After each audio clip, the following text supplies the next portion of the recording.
जिन्नात के बारे में जानने का शौक मेरे लिए वबाले जान बन जाएगा, ये मैंने कभी सोचा भी ना था।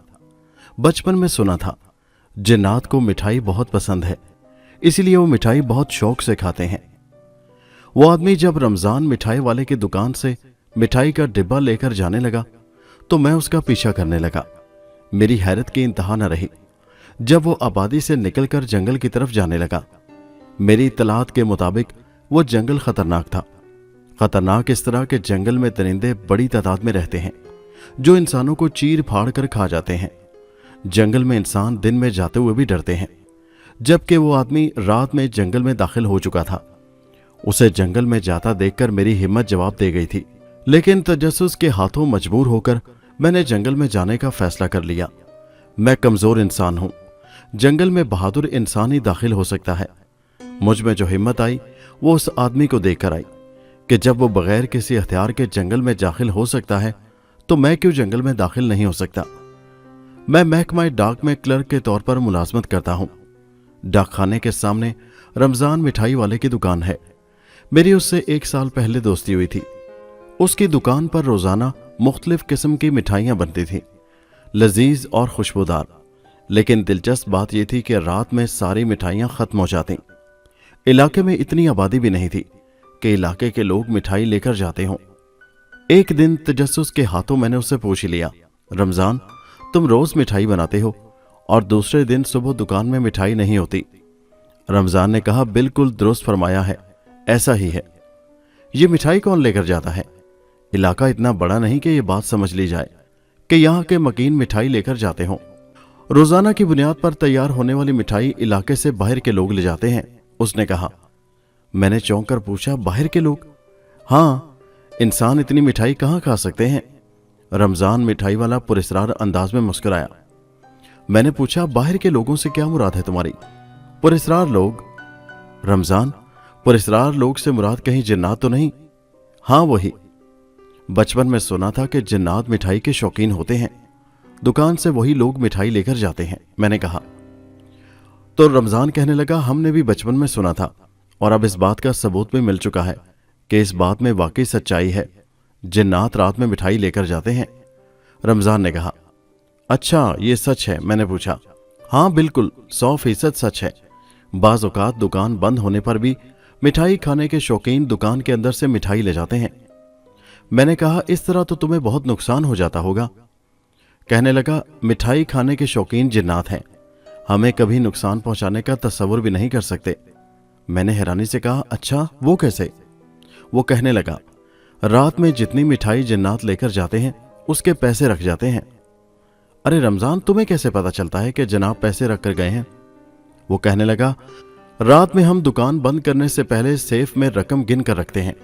सुबह दुकान खोलने पर जब हम देखते हैं मिठाई कम है, समझ जाते हैं कि जिन्नात मिठाई लेकर गए हैं। सेफ खोलकर रकम गिनते हैं तो उसमें रकम ज्यादा होती है, जो इस बात का सबूत होती है कि मिठाई जिन्नात लेकर गए हैं। मैंने कहा, तुम दुरुस्त कह रहे हो, कोई चोर मिठाई चुराएगा तो वो मिठाई के बदले रकम रखकर नहीं जाएगा। अच्छा, तुम्हें यह कैसे पता चलता है कि मिठाई लेने वाला कोई जिन है? रमजान ने कहा, पता चल जाता है। जिन्नात मिठाई लेने के लिए आम इंसानों के रूप में आते होंगे, फिर तुम कैसे पहचानते हो? मेरा तजस्सुस बढ़ने लगा। बचपन से ही पुरस्रार किस्म के वाकयात सुनने में मेरी दिलचस्पी रही है। जिन्नात को करीब से देखने का शौक था, लेकिन कभी देखने का इत्तेफाक नहीं हुआ। रमजान की बात सुनकर मुझे लगा मेरी जिन्नात को देखने की ख्वाहिश पूरी होने वाली है। रमजान कहने लगा, जिन्नात आम इंसान के रूप में जरूर आते हैं, लेकिन हम उनको पहचान सकते हैं। वो कैसे? मैंने पूछा। तो वो बोला कि लफ्जों में बयान करना मेरे लिए मुश्किल है, लेकिन जब कोई जिन मेरी दुकान पर आए तो मैं इशारे से बता सकता हूं। मैंने कहा, रमजान देखो, मेरी जिन्नात को देखने की बड़ी शदीद ख्वाहिश है। कहने लगा, फिर समझ लो तुम्हारी ख्वाहिश पूरी होने वाली है। मैंने कहा, फिर तो मजा आ जाएगा, ये काम मैं आज ही कर दूंगा। जिन देखने के लिए तैयार हो जाओ, रमजान ने कहा। तैयार हो जाओ। प्रोग्राम के मुताबिक मैं रात के वक्त में रमजान के सामने वाले होटल पर बैठ गया। वहां से मुझे रमजान की दुकान साफ नजर आ रही थी। मैं उसकी दुकान पर आने वाले हर शख्स को गौर से देख रहा था। रमजान ने एक शख्स के आने पर उसने मुझे इशारा कर दिया। वो जैसे ही दुकान से मिठाई लेकर चला, मैंने उसका पीछा शुरू कर दिया। उसका ताकुब मैं बड़ी एहतियात से कर रहा था ताकि उस आदमी को पता न चल सके। जंगल में कुछ दूर चलने पर वो मेरी नजरों से गायब हो गया। समझ नहीं आ रही थी कि कैसे गायब हुआ है। मुझे खौफ महसूस हुआ। 14वीं की रात थी, इसलिए हर तरफ रात होने के बावजूद रोशनी थी। तजस्सुस की बिना पर दिल में खौफ महसूस होते हुए भी मेरे कदम आगे बढ़ रहे थे। उस शख्स के गायब हो जाने पर समझ नहीं आ रहा था कि किससे मच जाऊं। अचानक एक जगह वो जिन नजर आया। मैंने दोबारा ताकुब शुरू कर दिया। जंगल में हर तरफ खौफनाकी छाई हुई थी। दूर से दरिंदों की आवाजें सुनाई देने पर दिल धक से रह गया। दिल कह रहा था कि लौट जा। तजस्सुस मुझे मुसलसल आगे बढ़ने पर उकसा रहा था। कुछ देर चलने पर अचानक उस जिन ने पलटकर मेरी तरफ देखा और मुस्कुराया। उसके मुस्कुरा देने पर मेरा दिल खौफ से लरस गया। वो शख्स रुका नहीं, आगे बढ़ता रहा। चंद कदम चलकर जब उस जिन ने पलटकर देखा, मैं बुरी तरह से चौंका। उसका चेहरा तब्दील होकर खौफनाक हो गया था। वक्ती तौर पर मुझे खौफ जरूर आया, लेकिन इतना डर नहीं था कि मैं भाग पड़ता। अगर वापस आ जाता तो इस राज को कैसे जान पाता जिसकी वजह से मैं उसका ताकुब कर रहा था।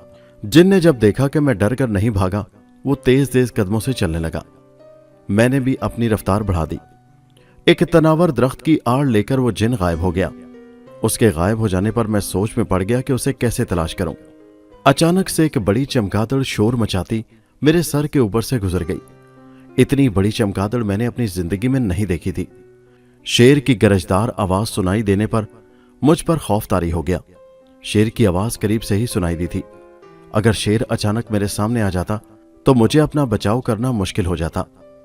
एक चील ने बड़े जोर से मेरे सर पर अपना पंजा मारा, जिससे मेरे औसान खता हो गए और मैंने दौड़ लगा दी। मेरे कदम कहाँ पड़ रहे हैं मुझे कुछ खबर नहीं थी। मेरे जहन में यह धुन सवार हो गई कि किसी तरह इस जंगल से भाग जाऊं। घर के साल में पहुंचा, कुछ खबर नहीं।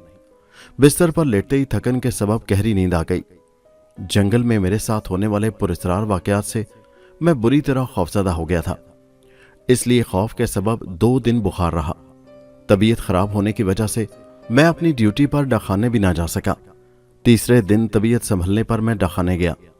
छुट्टी करने से डाकखाने में मेरा काम बढ़ गया था। मैं जल्दी जल्दी अपने काम को निपटाने की कोशिश करने लगा।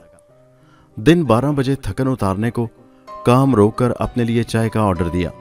जब चाय आई तो एक शख्स डाकखाने में आया और बड़ी बेतकल्लफी से कुर्सी पर मेरे सामने बैठ गया। मैंने चौंक कर उसे देखा। मैंने दिल में सोचा शायद किसी काम के लिए आया होगा, लेकिन उसके इस तरह बेतकल्लफाना अंदाज पर मुझे हैरत हुई थी। मैंने कहा, जी फरमाइए, क्या काम है आपको? वो कहने लगा, बहुत थक गए हो? हाँ, काम करने पर थकन हो जाना फितरी सी बात है, लेकिन आप? मैंने हैरत से उसकी तरफ देखा। वो फिर बोला, 2 दिन छुट्टी पर थे? मैंने कहा, जी हाँ, मैं 2 दिन छुट्टी पर था। उस शख्स ने कहा, हाँ, तुम्हारी तबीयत खराब हो गई होगी, इसीलिए तुमने छुट्टी कर ली। मैंने चौंक कर उसे देखा। उससे मेरी कोई जान पहचान भी नहीं थी और ना ही इससे पहले मैंने उसे कभी देखा था। इसलिए उसके सवालात करने पर न जाने क्यों मुझे गुस्सा आ गया। मेरे बोलने से पहले ही वो बोल पड़ा, गुस्सा आ रहा है तुम्हें? तुम मुझे नहीं जानते, लेकिन मैं तुम्हें जानता हूं, इसलिए कुछ सवालात कर लिए हैं। वो मुस्कुराया। मैंने कहा, हाँ, इससे पहले मैंने तुम्हें इस इलाके में नहीं देखा, इसलिए मैं हैरान हूं कि तुम मुझसे ऐसे सवालात क्यों कर रहे हो। वो शख्स मुसलसल मुस्कुराता रहा और फिर कहने लगा, चंद मिनट गुजरने पर हमारी जान पहचान हो जाएगी। मैंने बड़ी बेजारी से कहा, ठीक है मोहतरम, अब अपनी जान पहचान करा दीजिए, पहेलियां मत बुझवाइए। उस वक्त मेरा उस अजनबी से बात करने को दिल नहीं चाह रहा था, इसलिए जल्दी से उसे भगा देना चाहता था। वो पुरस्कार लहजे में बोला, देखो, बीमार होने से पहले तुमने किसी का ताकुब किया था। उसकी बात सुनकर मुझे एक लम्हे के लिए झटका लगा कि उसे किस तरह इस बात का पता चल गया है कि मैंने किसी का पीछा किया था।